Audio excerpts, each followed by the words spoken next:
Did you ever hear about that king who tried to swallow a storm?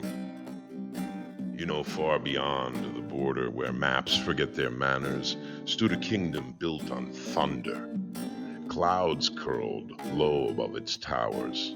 Lightning licked the rooftops like restless serpents. And the sky cracked open so often the people learned to sleep through the shattering. But the king, King Maelor the Unmoving, had only one fear. Not enemies, not famine, not death. He feared chaos.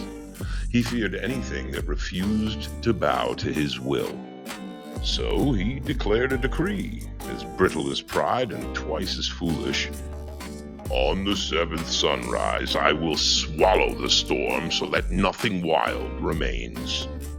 The kingdom gasped. The storm laughed.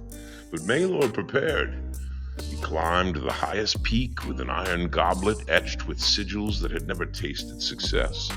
He planted his boots on the trembling stone and shouted at the swirling sky. Submit! The clouds whirled, the wind whipped, thunder rolled like ancient drums, mocking the bravado of a man who confused courage with control. Then lightning struck, not at Maelor, but just beside him, splitting the rock and exposing a cavern. Inside the cavern, a girl watched him with calm, steady eyes, the kind that had seen storms and survived them, not by swallowing, but by listening. "What are you doing?" she asked. Maelor puffed up. "I'm conquering chaos." The girl tilted her head.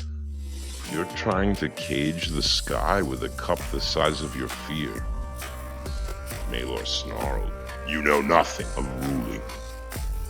"On the contrary," she said, "I know how storms work, and I know how people break."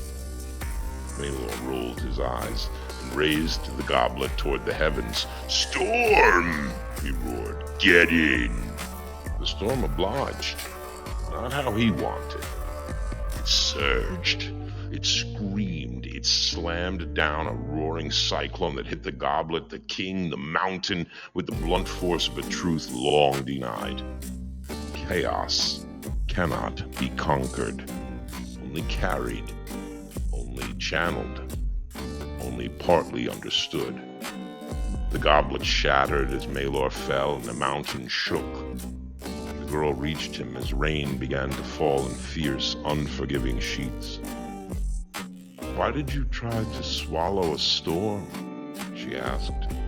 Maelor coughed, sprawled in his own broken certainty. "Because I'm supposed to lead, and I cannot lead what I cannot control." The girl shook her head. "No. You lead by learning where to stand, when to bend, and how to let the wild be wild without letting it ruin you. You do not swallow storms. You weather them in."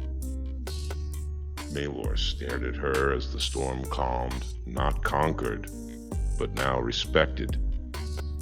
He stood, not too proud, but very present, washed clean as if the rain itself had rewritten him. And that day, when he returned to his kingdom, not to boast, but to change, he rebuilt roads washed away by fear. He rewrote laws that were rooted in insecurity. He ruled with humility as his crown and wisdom as his shield, because he learned what every leader and every heart must eventually face. Trying to control everything is the fastest way to lose control yourself. But learning to endure, to bend, to soften and to breathe, turn survival into strength, and that strength into grace. Mastery is not domination, it's cooperation, and the storm you fear may be the teacher you need.